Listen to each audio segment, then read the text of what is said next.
From a complete ring of mass m and radius r, a 30-degree sector is removed. What is the moment of inertia of the incomplete ring? अच्छा, पूरी ring का मास m दे रखा है, ध्यान रखना, बिना काटे कंप्लीट रिंग का मास m है, कटी हुई रिंग का नहीं है. What is the moment of inertia of the incomplete ring about an axis passing through the center of the ring and perpendicular to the plane of ring? देखिए, मैंने को पहले ही बोला था कि आपकी रिंग जो है, सॉरी रिंग ली गई है, यहाँ पे मैंने अननेसेसरली इसको कलर कर दिया, रिंग बोला गया सवाल में, ठीक है, रिंग मान लीजिए इसको. तो रिंग का मोमेंट ऑफ इनर्शिया क्या हुआ, हमको पता है mr² होता है. तो कल को मान लीजिए कोई स्पोक लगा दूँ उसमें दिखाने के लिए कि कनेक्टेड है किस तरीके से. अगर आधी रिंग ले लेता हूँ ऐसे और मूव कराता हूँ इसी एक्सिस के अबाउट, तो फॉर्मूला चेंज नहीं होगा, सिर्फ मास डिक्रीज होगा. मैंने पहले ही बोला हुआ है कि अगर मेरा कोई मान लो स्क्वायर प्लेट है और अबाउट डायमीटर मुझे मोमेंट ऑफ इनर्शिया निकालना है, तो मेरा आंसर आया था m, अगर साइड l है तो ml²/6 आया था. तो अगर मैं इसको आधा भी काट दूं, सिर्फ एक हिस्सा को लूं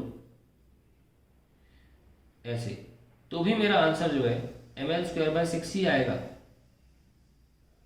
तो एक्सिस के अबाउट ये पोर्शन, तो इसे मास कम करना कहते हैं, ठीक है.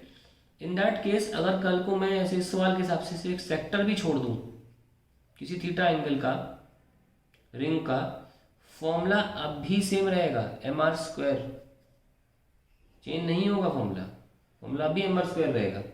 बस फर्क कितना है, mass will decrease, that's it.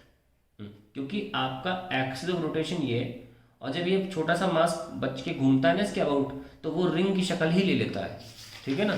तो यहाँ पे हमें देखना होगा कि ये टोटल मोमेंट ऑफ इनर्शिया निकालना होगा. पहले टोटल आई टोटल कितना है बताओ, सिंपली mr², ठीक है, क्योंकि टोटल का मास m था. आई कट आउट कितना है, कट आउट का कितना होगा, स्मॉल mr², रेडियस तो सेम है. अब ऐसा स्मॉल m निकालना है निकाल लेते हैं भाई. 2πr का मास m होगा, क्योंकि ये रिंग है ना इसलिए, और कितना 30 डिग्री है. अब बताओ कितना होता है पूरा, 360, यानी कि 1/12 पार्ट है ना, तो 1 का कितना होगा m/2πr, और 2πr/12 का कितना होगा, क्योंकि 1/12 है, 30 डिग्री मतलब 1/12 ऑफ ऑल.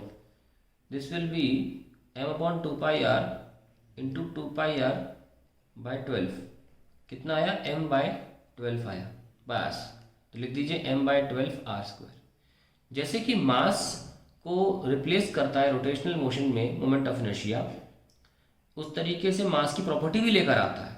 तो अगर आपसे बोला जाए एक डिस्क हमने दे दी पूरी, उसमें से 30 डिग्री काट दी, क्या करोगे आप, कहोगे भाई मास अगर निकालना है रिमेनिंग का, तो कैसे करोगे, मासेस को सब्ट्रैक्ट कर दोगे, आपका आंसर आ जाएगा 11/12. सिमिलरली मोमेंट ऑफ इनर्शिया भी सब्ट्रैक्ट हो जाएगा, क्योंकि वो मास की एडिटिव प्रॉपर्टी को लेकर आता है, ठीक है. यहाँ पे आप आंसर निकाल लीजिए. Answer is simply I remaining का कितना होगा, mr² minus mr²/12. This will be 11/12 mr², and that is the final answer. याद रखना, मोमेंट ऑफ इनर्शिया सिर्फ जैसे मास को सॉल्व करते थे, प्लस करते थे, माइनस करते थे, ऐसे यहाँ पे भी करना है. और यही कारण है, यही प्रोजेक्ट की वजह से फॉर्मूला चेंज नहीं हुआ, इवन तो हम रिंग को घटाते रहे, रिंग अल्टीमेटली रिंग ही रही, घूमने पर वो रिंग का ही शक्ल ले लेती है.